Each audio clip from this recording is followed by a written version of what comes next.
In the Jim Crow South, a black man holding a razor to a white millionaire's throat usually ended up in a lynching. But for John Merrick, it was just a Tuesday. You see, Merrick wasn't just a barber. He was a bit of a spy in plain sight. While most powerful white men in North Carolina sat in his chair, comfortable and vulnerable, they would talk. They talked about how they ran the world, about stocks, bonds, and leverage. And Merrick, he didn't just listen. He took their blueprint and he used their tools to dismantle their system. And he built a financial fortress that the Ku Klux Klan could not burn down.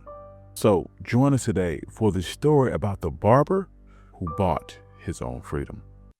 Welcome. This is One Mic Black History. I'm your host, Country Poor. If you like stories like this, you can find more stories like this at onemichistory.com. But without further ado, let's get started. So to understand how this works, you have to understand the trap.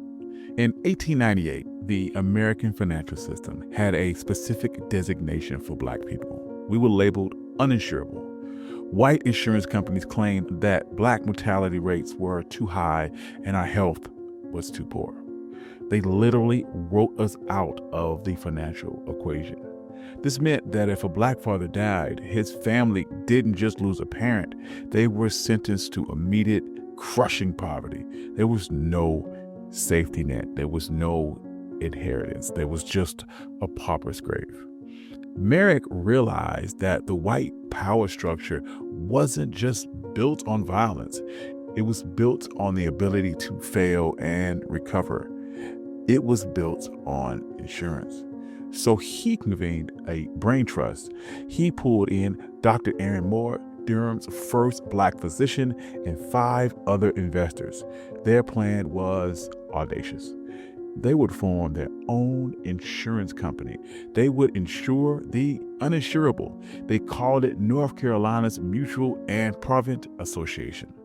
The name sounds pretty boring and corporate, but just look at the time period, 1898. That very same year, white supremacists burned down a black newspaper and overthrew the government in Wilmington, North Carolina. So starting a black financial institution that same year wasn't just a business move, it was damn near suicide. Honestly, it almost killed them. When the other founders looked at the poverty of the customers, the high death rates, 5 of them got scared immediately. They looked at the ledger and saw a disaster waiting to happen, and they simply quit. That left 2 men, Merrick and the doctor. Then the nightmare scenario happened. Before they even sold enough policies to buy a desk, the first policyholder died. They claimed was for $40, but it may as well have been $1 million. They had collected maybe a few dollars in premiums, but if they didn't pay, word was spread through Durham that the mutual was a scam. The dream would die in the cradle. This was their crossing the Rubicon moment. Merrick and Moore didn't call a bankruptcy lawyer. They went into their personal savings. Money Merrick made from shaving white men, money Moore made from treating black patients, and they paid the widow out of their own pockets. They understood something that the 5 other founders didn't. Trust is the only currency that mattered. But you can't build an empire on personal savings. You need scale. You need a machine. Enter the third protagonist, Charles Clinton Spaulding. If Merrick was the vision and Moore was the brains, Spaulding was the muscle. He was the general manager, but that was just a fancy title. He also was the janitor and the clerk and the salesman. Spaulding realized that black people aren't going to walk into that office. They were intimidated by banks. They were used to being cheated. So he went to them. He developed industrial insurance. The premiums were tiny, a nickel, a dime, but they were collected weekly. Spaulding would ride his bike through the muddiest roads of Durham, knocking on doors every week. But he wasn't a bill collector. He was a part of family. He knew when the baby was sick. He knew when the crop came in. And he was a marketing genius. He couldn't afford billboards, so he printed the company's face on things people kept. Fans for church, calendars on the church wall, thermometers. He made sure that when you woke up and when you prayed, you saw North Carolina Mutual. He turned insurance from a bill into a bit of a brotherhood.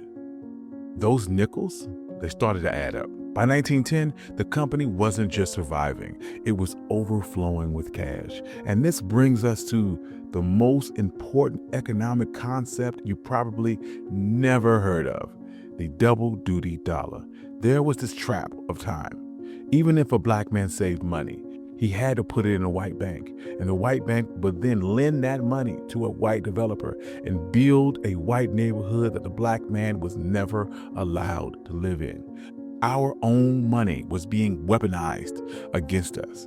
Merrick and Spalding stated that we needed to stop the leak, so they invented a closed-loop economy. Insurance premiums came into North Carolina Mutual, but instead of sitting in a vault, the money moved next door to an established mechanics and farmers bank.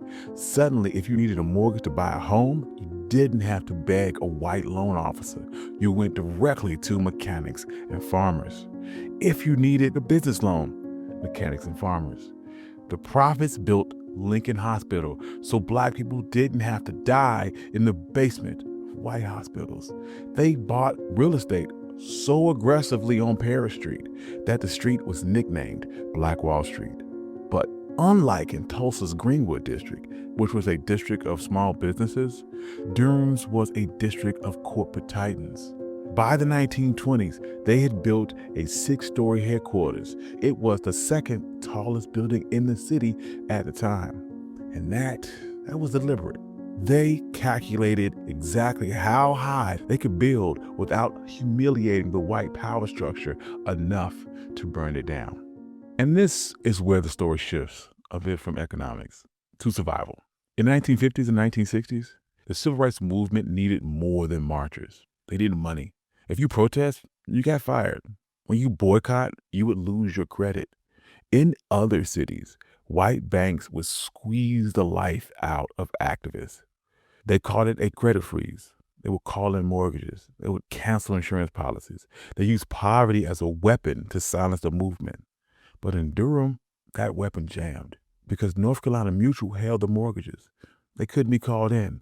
Because they held the insurance, it couldn't get canceled. The Mutual became a shield against white supremacy.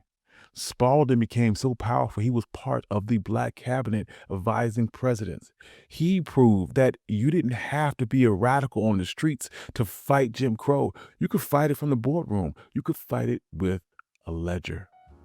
Unfortunately, history is cruel though, and success has a price.